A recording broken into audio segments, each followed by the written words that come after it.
Oke, selamat datang semuanya. Coba kita bayangin bareng-bareng ya, kita lagi ada di tahun 2026. Di satu sisi, ada roket AI nih, siap melesat ke langit, bawa peluang yang wow, luar biasa. Tapi, di sisi lain, ada awan gelap inflasi yang ngintai. Jadi, pertanyaannya, gimana caranya kita bisa nyetir di tengah dua kekuatan raksasa ini? Nah, itu dia yang bakal kita kupas habis di sini. Jadi intinya pertanyaannya simple tapi penting banget. Gimana caranya kita, ibaratnya nih, menari di antara peluang emas dari AI, sambil di saat yang sama, pasang perisai yang kuat banget buat nahan gempuran inflasi? Yuk, kita cari jawabannya sama-sama. Nah, ini dia nih, inti permasalahannya di 2026. Coba lihat, di satu sudut ring kita punya roket AI yang janjinya pertumbuhan gila-gilaan. Terus, di sudut lain ada tornado inflasi sama ketidakpastian global yang siap nyerbu kapan aja. Jadi, ini bukan sekedar pasar biasa loh, ini bener-bener medan perang strategis. Kita butuh rencana yang super matang. Oke, siap. Kita mulai dari langkah pertama. Ingat ya, sebelum kita mikirin mau nyerang buat cari untung, yang paling penting itu pertahanan kita harus kuat, nggak bisa ditembus. Jadi, langkah nomor satu, kita perkuat dulu benteng portofolio kita. Tujuannya apa? Simple, buat ngelindungi nilai aset yang udah kita punya dari guncangan apapun. Nah, benteng ini ditopang sama tiga pilar utama. Apa aja itu? Pertama, ada emas, si penyimpan nilai abadi. Kedua, ada surat berharga negara, atau SBN, yang super kokoh. Dan yang ketiga, deposito atau pasar uang, yang ngasih kita dana cair atau likuiditas. Masing-masing ini punya peran penting banget buat mastiin benteng kita nggak goyah. Yuk kita bahas satu-satu, mulai dari emas. Anggap aja emas ini kayak polis asuransi buat portofolio kita. Dari zaman dulu juga gitu kan? Kalau ada badai ekonomi, entah itu inflasi atau situasi global lagi nggak jelas, para investor pasti larinya kemana? Ya, ke emas. Dan di 2026 nanti, peran klasik ini malah jadi makin relevan. Oke, terus pertanyaannya seberapa banyak emas sih yang idealnya kita punya? Nah, patokan umumnya itu sekitar 10-20% dari portofolio. Angka 15% ini bisa dibilang adalah sweet spot-nya. Cukup tebal buat jadi perisai yang kuat, tapi nggak kebanyakan juga, biar portofolio kita nggak jadi lemot karena terlalu defensif. Lanjut ke pilar berikutnya, SBN dan deposito.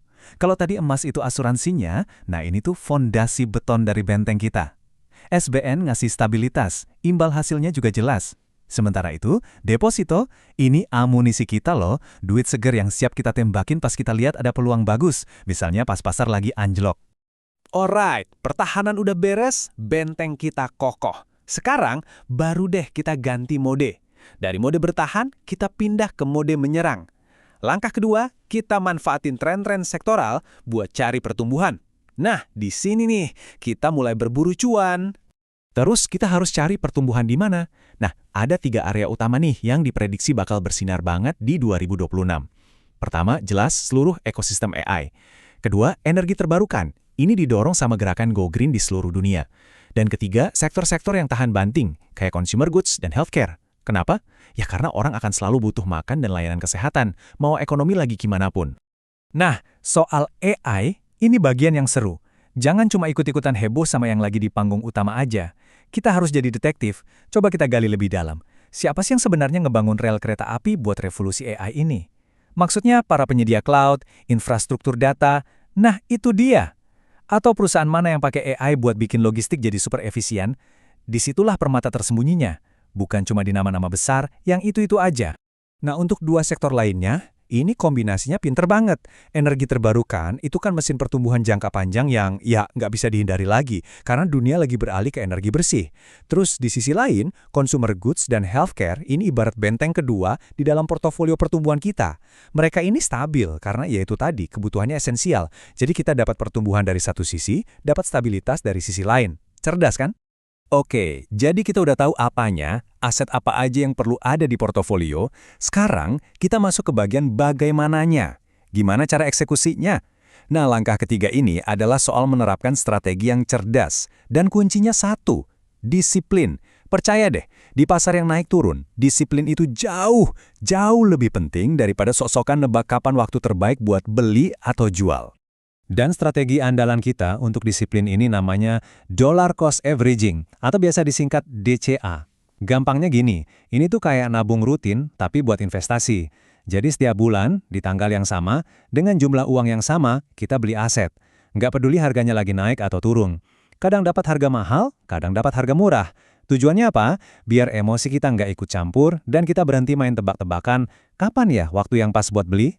Dan manfaatnya, wah banyak banget. Pertama, bikin kita lebih tenang, tidur pun jadi nyenyak. Pasar lagi anjlok, malah seneng kan? Artinya kita bisa nyerok di harga diskon.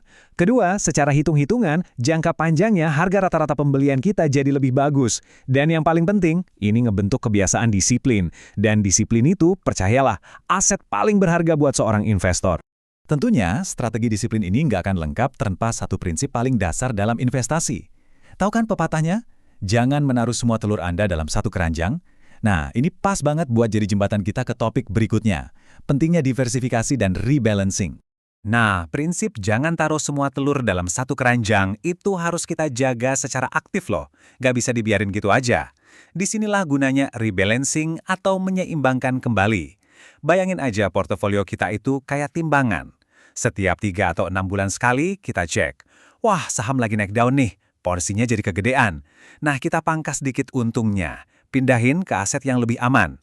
Tujuannya, biar timbangannya balik lagi seimbang, sesuai sama rencana awal kita. Oke, kita udah bahas benteng pertahanan, udah bahas sektor pertumbuhan, udah bahas juga strategi eksekusinya. Tapi, ada satu elemen terakhir yang super personal. Inilah yang bakal bikin semua ini jadi strategi yang benar-benar cocok buat Anda. Langkah ini adalah soal penyesuaian. Semuanya harus disesuaikan dengan profil risiko masing-masing. Nah, tabel ini bisa jadi petanya buat Anda. Coba deh lihat. Anda kira-kira yang mana? Apa Anda tipe konservatif yang paling penting itu modalnya aman, jadi mayoritas di SBN sama emas? Atau Anda tipe moderat yang nyari keseimbangan pas antara risiko dan untung? Atau jangan-jangan Anda tipe agresif yang siap tancap gas di saham-saham teknologi dan AI buat ngejar pertumbuhan maksimal? Coba direnungin sejenak, Anda ada di posisi mana di peta ini? Kita udah ngebahas semua langkah-langkah penting tadi kan? Tapi, jujur ya, sebetulnya ada satu langkah lagi, mungkin bisa kita sebut langkah 0. Sebuah fondasi yang harus Anda bangun, bahkan sebelum mulai mikirin semua strategi yang barusan kita omongin. Dan inilah dia, fondasi dari segala fondasi. Pertanyaan paling penting yang wajib Anda jawab dengan jujur sebelum Anda beli saham satu lembar pun. Pertanyaannya adalah, apakah dana darurat Anda sudah cukup? Kenapa ini sepenting itu? Karena dana darurat itu ibarat tembok api antara kehidupan pribadi Anda dan portofolio investasi Anda. Tanpa itu, kalau tiba-tiba ada kebutuhan mendesak, Anda bisa terpaksa jual investasi di saat yang paling jelek. Rugi kan? Aturan mainnya simple. Siapkan dana setara 3-6 kali pengeluaran bulanan. Simpan di tempat yang aman dan gampang diakses. Bangun dulu fondasi ini. Kalau ini udah beres, Anda baru bisa berinvestasi dengan jauh lebih tenang dan strategis. Inilah langkah pertama yang sebenarnya. Jadi, saya tanya sekali lagi, fondasi Anda sudah kokoh?